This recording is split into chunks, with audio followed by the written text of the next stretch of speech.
Hello all, Alison here. Welcome back to Words and Pictures for a few minutes of fun. I'm having a few minutes of fun today with one of my favourite things to do, which is to create some salty watercolour backgrounds. Not just watercolour, you can also do this with distress inks and sprays or any other inks and sprays you've got, as long as you've got a pigment suspended in a water reactive medium, then you should be able to get an effect with your salt. This is some larger rock salt crystals in this bowl. This is just regular table salt in this one, and the different size crystals should get you different kinds of results. I've got some watercolor paper that I've torn up. I tore one sheet into quarters. I tore one sheet into eighths, so I've got some to be going on with, and I've got some others standing by for distress time. These are my Daniel Smith paints here. I've given those a good spritz of water to activate those. I've got also the tray of Colours American Journey paint colours that have come out of tubes. My Daniel Smiths come out of tubes as well. I put them into these little trays. So yeah, I'm really thinking of mostly this probably, but I think I might want some greens and maybe purples in from there, which is why I've got those. Quite a thick brush head is quite a good thing for this, because you'll get lots of water, lots of pigment loaded up on that. So this is my silver black velvet, size 14. That's a round head. This is a mop brush, one of Jackson's Squirrel mops. This is a size 10. I'm gonna start with that one. I've got 2 jars of water here to the side that I'm just going to use both to load up and to clean. I think we'll start with maybe something over here, so you can see what I love about having this tray of paints, particularly for mixed media sort of techniques, is that you've got lots of room to just mix up scrumptious colours right here without worrying too much about what's what and what's where. So you want a nice, strongly pigmented mix for this. I don't really want all the paper there in one go. Let's just have one of these large ones, and we can grab those as we go. And then it's just get some paint down onto the paper. And if you're working with plenty of water, you'll get a lovely effect at the end of it. It's worth also deciding whether you want to go right to the edge of the piece of paper or whether you want to leave a nice border. I'm going to drop in another of the colours here. There's all sorts here. Junebug, Prussian blue. There's one called Periwinkle, I believe. So that's just a lovely sea colour. Interesting that I've gone for sea colours when we're playing with salt. And you want to get the salt on while it's wet. So you'll probably see, I'll zoom in for a later one, you'll see immediately that the pigment starts grabbing into the salt. It's tempting to say it's the salt grabbing the pigment, but really it's the pigment migrating into the salt. So that's some of the table salt grains. I'm going to put a couple of grains of the large one on as well, because that'll have a slightly different pattern. And then I'm just going to sort of create constellations. You can see that paper's rolling up quite badly. I could give it a spritz of water on the back if I'm clever. That should help with that rolling up, because it'll just encourage it to roll in both directions. There we go. So that's straightening out a little bit. But really what I need to do now is just let that dry. You really have to put that aside, let that salt do its work, and come back later to see the texture that you've got. Probably I'll let these dry overnight, and we'll come back tomorrow to film the second part of the video, brushing off the salt and taking a look. But you can see there's already interesting things happening on that piece of paper. So I'm going to set it aside to dry. I'll be back for the next with a little zoom in.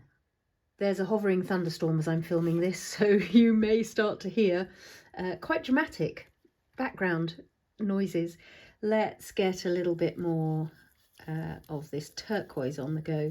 This I think is called Andrew's turquoise. I will of course list the paints and the colours that I'm using. This one I think I'm going to try and stay with a little border around this one. Going to just create a bit of an ombre by putting in a darker turquoise at this end of it.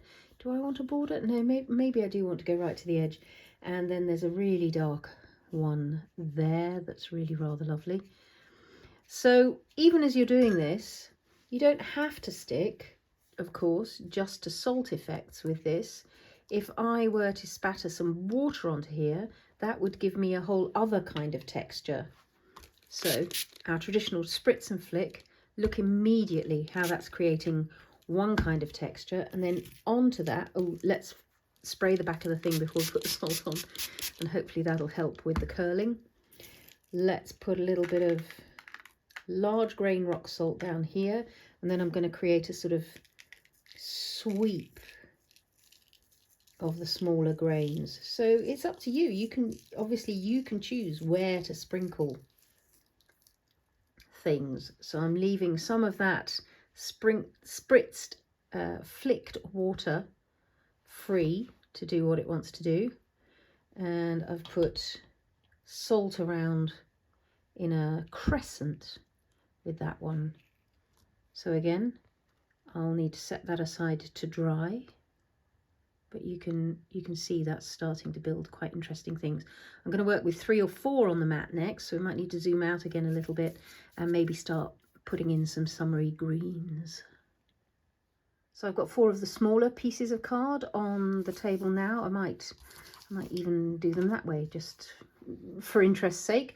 Let's get some green on the go, because I'm in the mood for some summery greens as well. So I'm just picking up a little bit of sap green, and there's green gold there as well. There's blue in the water, so there is going to be some blue. Just easing on some nice watery pigment, and then yeah, just a little bit of what's left on that brush there. Let's drop in some more. So as I said, as well as spritzing with water, you could also choose to drop in paint. So I can come in and just spatter some bluish paint onto that one. Don't go so far that the paint starts to dry, because then you won't be able to have an impact with your salt. So let's just be a little bit random with those. Again, I needed to spritz the back of these. One of these days I'll remember before I start. But where would be the fun in that? Watching paper curl up is actually quite an amusing little game. So I'm really loving this colour that's happened here. So that dipped a bit of the green into my palette tray over here, and I love the resulting kind of ocean green, ocean blue that's happening. So let's exploit that, but let's also keep these summery greens happening. That's a real vivid shot of green gold going on there. It's a little more than I was really bargaining for, so I'm going to come back in with some of the turquoise and let that sort of do its thing together. A little bit more water. Okay, I didn't spritz the back, did I? Let's go with a few small grains over that side, and maybe a couple of large grains emerging out of them. So that's a nice little thing going on there. If I've got too much beading at the edge of the paper, I'm just going to use the paper towel to knock that back. Another way to create wonderful texture with watercolour is just to dab the paper towel, kitchen towel, down into it, and that will pick colour up. Just going to see what's on the brush here, can't remember. There's watery blue, there's watery green. The deeper the pigment you use for this, probably the more effect you're going to see from your salty playtime, because it'll just give you that real contrast between where the pigment's been drawn up by the salt, which is going to leave sort of maybe some white paper underneath. So that's a few grains of large, a few grains of small, and again I'm going to pop these away.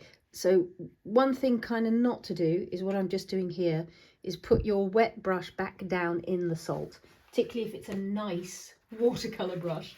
I do have watercolour brushes that I keep for good watercolouring, and some that are sort of for more mixed media work, but you really don't want to keep salt in the bristles of your brush. So either avoid putting the brush down on salty paper, or just make sure you do clean that off well if you do it. I'm just spattering a bit of green gold into some of these, just for fun, because I can, and I might conversely spatter a bit of the Prussian blue into this paler one. Good, time to set these aside, and maybe for the next one we'll do a little bit of distress. Back in a sec. Oh, and there's the thunder. Don't know if you can hear that. I certainly can. Wow, the light outside is now thoroughly apocalyptic. It's extraordinary. I have got the support light on, so hopefully we'll continue to be able to see what's happening here. Right, here goes with a couple of spritzes of Distress Spray Stain. This is Bundled Sage. I'm going to put something a bit brighter on. This is Twisted Citron. Beautiful. Let's have some Uncharted Mariner, which, given we're working with sea salt, seems like the right kind of thing to do. And then maybe just a couple of spatters of a bit of Oxide. Again, just for interest, I'm going to encourage this on the paper to move around so that we get a nice bit of blending. And I'm also going to use my brush, my watercolour brush, same as with the watercolours, to just allow this colour to shift and move on the paper, get a nice blend going. You can see there's lots of strong colour happening. So salty wise, this should be quite fun to see. You can absolutely mix your media, spatter some watercolour into here. I want to spatter a bit of Oxide just because I think that's going to be an interesting little thing to have on the go. So that's, what is that? Faded Jeans Oxide. I just sort of picked up whatever was nearby, to be honest. I've got a bit of Uncharted Mariner here as well. Oxides, you need to give them a little shake because all that lovely chalky powder likes to gather at the bottom. So make sure you've got that mixed up into your fluid before you add it. A little bit of water is going to be fun on these as well. Just look at the madness going on there. Really fabulous. And I'm sort of thinking about doing a print right over on that onto some fresh paper, but I think I'll restrain myself and stick to the matter in hand, which is to add a bit of salt while this ink is still wet so that it can travel around. I'm going to get in a horrible mess if I pick these up and spray the back of the paper. Let's put a couple of large grains on as well, just for fun. Might put them somewhere in the middle of there so that you get an impression of those large grains gathering even more pigment. I'm going to put some in the middle of the Oxide just to see if what that will do. Let's put some over that Oxide. Grand. That's going to be such fun when we come to wipe that off and see what we get. So again, I need to run away, set those aside to dry, and I'll probably do a bit of mopping up of all this ink on the background because I don't want to lose all that. I'll be right back. So I did a bit of mopping up of all that scrumptious distress ink onto some book pages. I'll show you those when we finish up in the close-up, obviously. I sort of want some grey greens and some grey blues in the next couple of batches. So there's French grey and something called, I think it's Pat's Coastal Blue is somewhere along here as well. So again, we're still thinking coastal. If you remember those videos we did with watercolour and stencils, I used some of these seashore kind of colours, and they give me a lot of joy. So I'm just letting these coastal colours back into my life with some sea salt this time. So that's lots of lovely grey coming through there, grey greens, beachy grey greens, keeping things nice and wet. Ah, I've done it again. There's a little spritz on the back, hopefully to reduce the curl. A little bit of this grey coming through here, I think. I remain uncertain about what it is that gives me such joy in grey, which is a colour that most people consider to be a melancholy colour. For me, it has, yes, melancholy. Melancholy is one of the things that interests me as a human state, I think. So that's some table salt sized granules. Here come a couple of large granules, maybe just to pick up pigment where we can. So a subtle pair there. I really like those. Sorry, a bit of that one was off camera because I was just too enthusiastically pursuing what I was interested in. Love those two. Really beautiful. and can't wait to see what happens when we brush off that salt. Right, I'm sorry there's a lot of toing and froing in this video, but I have to go to the other side of the room to lay out my sheets where they're not going to be in the way and dripping everywhere. So, well, oh, I'm just wondering about a little bit of ocean spatter on these, just to increase our texture, just to give us another, oh, that's pretty. That's really pretty. At the moment, the water in the background is still very wet. If I were to let these dry just a touch and then put in spatter, it would move much less. At the moment, it's moving a lot because the background is still so wet. And as I leave that to dry, it's going to do even more. I'm really excited about those two. Back in a sec. I'm going to stick with that grey-green mode because it was just making me very happy this time. Hey, look, for the first time, I'm remembering to have a little spritz of the back of my paper before I start. Well, so let's see, because that's going to make the paper curl up from the other direction, which is going to be a little bit annoying when I'm trying to paint on it, isn't it? Let's see. So a little bit of blue, a little bit of grey, a little bit of turquoise, all kinds of colours going on here. Even I can't be sure anymore because I put these paints on this tray literally years ago. So what's where is frankly a bit of a mystery to me too. But as I say, I will list all the colours I'm using. Although, as we discovered last time I used these American Journey paints, very sadly, Cheap Joe's Craft Supplies, which is where I got mine and who are the chief purveyors of the American Journey watercolour paints, are closing down in the States. By this point, they may already have closed down. I bought these. I used to work regularly in the States in my theatre world, and so I would always be on the lookout for coupons and so on, and get hold of craft supplies not available in Europe while I was doing that. And so I'm lucky enough to have these. If you're in the States and you can get yourself to a Cheap Joe's while they're still open, grab your American Journey watercolours. There is one branch apparently is going to remain a bricks and mortar store with maybe some online, and the story is that they're going to keep doing the American Journey paints. I don't know whether you can hear the rain that is absolutely pelting down now. Extraordinary. So again, I've done a bit of flicking of other colours of paint into these backgrounds, and I'm just doing some sprinkling of salt and just enjoying whatever's happening, really. Just letting the paint do what the paint wants to do, because that really is one of the great joys of watercolour, is how it will produce magic all by itself. You just have to give it the environment that it can play in, that it wants to play in, and away you go. These dark greys are really beautiful.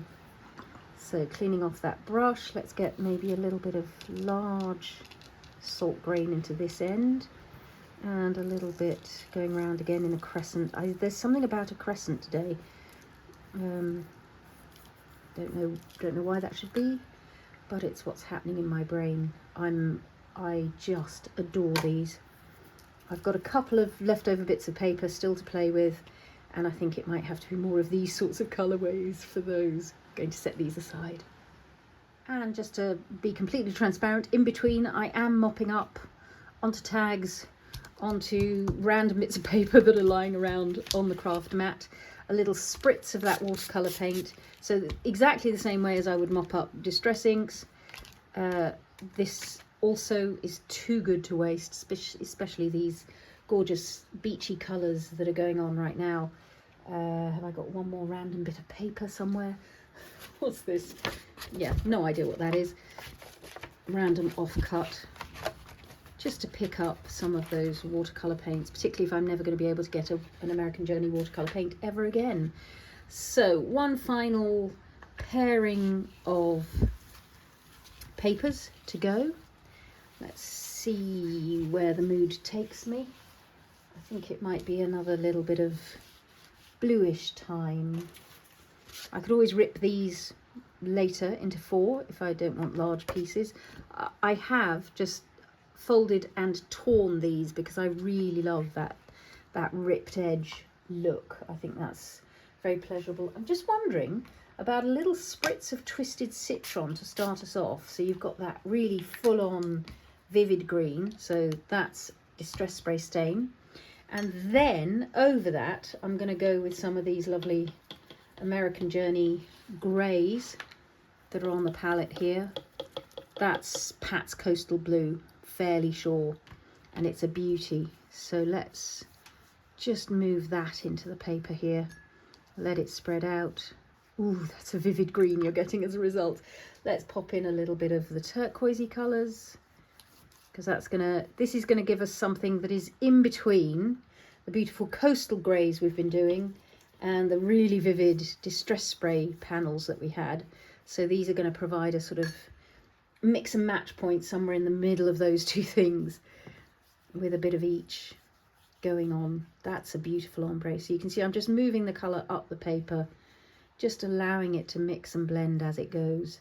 I want a little more grey going on through here, so I'm just going to pick up some of that onto the brush, get a good helping of grey, and then just give it a little spatter. I want to soften that edge between the green and the blue as well, so I'll just move that around. And then final bits of salt, some large grains through there, some small grains through there, and again you could absolutely go over the whole page, but I'm trying to allow these backgrounds to have the contrast within them of textured places and non-textured places. So I don't want to put salt on the whole shebang. There's a nice old-fashioned phrase for you. I think that's going to be gorgeous. I think that's going to be gorgeous. So as I said, these are really going to need to dry by themselves overnight. Leave them be. Restrain yourself. Be patient. Let them get bone dry. And that's going to take maybe a little bit longer than usual because we have spritzed both sides of the paper. It's also here going to take a bit longer than usual because the air is now very wet with teeming thunderstorm. See how that's flattening out? Can you see that happening on camera? Because I spritzed the back of it. There you go. It's a really useful thing to know about. Might pick up a bit of this off here and just spat it down onto the paper if I can get it to happen. Or I've got a bit in the palette just to the left here. That's quite nice. And again, the paper is still very wet at the moment, so that colour is going to spread out a lot. Great. I'm going to leave these to dry, and it'll be tomorrow for me, but for you, I'll be back in a sec. And here we are with some salty watercolour backgrounds. I've knocked the sand off most of these. I've just got a couple left here in the middle to show you the sandy process.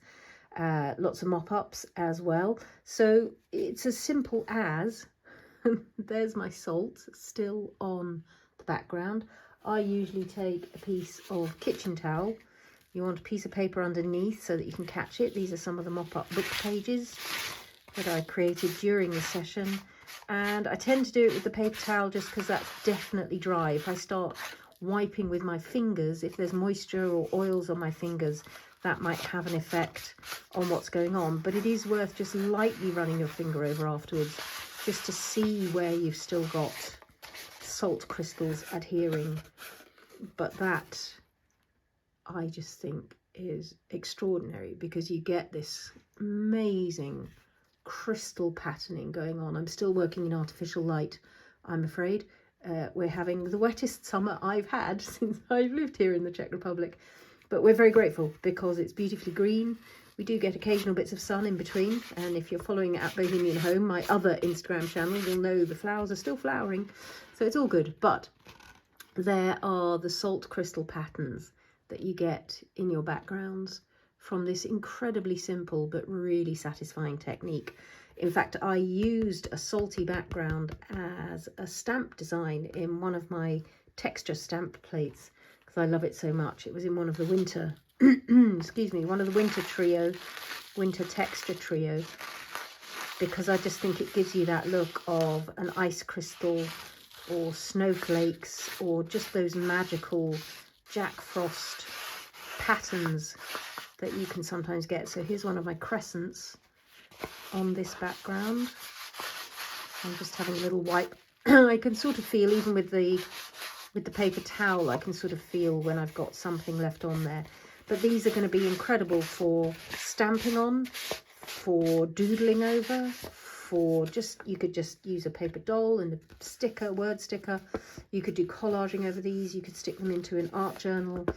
You could create little postcards, card toppers with whatever over the top. What else? Which was the other one that still has salt? This one, a giant salt crystal there that I think has moved. I don't think that's where its original position was. So when the pigment gets grabbed by the salt crystals, it's sucking it away from the surrounding area and concentrating it into the crystal. So the crystals themselves sometimes end up beautifully dyed. Or you'll get this little concentration of colour where the salt crystal was sitting. So in amongst that place where it's been drawn away from the colour's been drawn into the centre, you're still, in some cases, left with the image of that salt crystal right in the centre of that drawn away bit. There's no salt left there. That's that. Interestingly, the distress ink backgrounds have turned into a kind of really fascinating batik. So it's not the same effect, but it's still a really worthwhile effect. It's partly because there was a lot more pigment going on. Those papers were wetter. They, in fact, I've just ripped those to create 4 smaller ones rather than 2 larger ones. They, in fact, are still slightly damp, believe it or not, having dried nearly 24 hours now. But that's really interesting to me. I have, when I've done it on a surface like this with distress inks and salt, I've had an effect much more similar to the one we're getting with the watercolour here.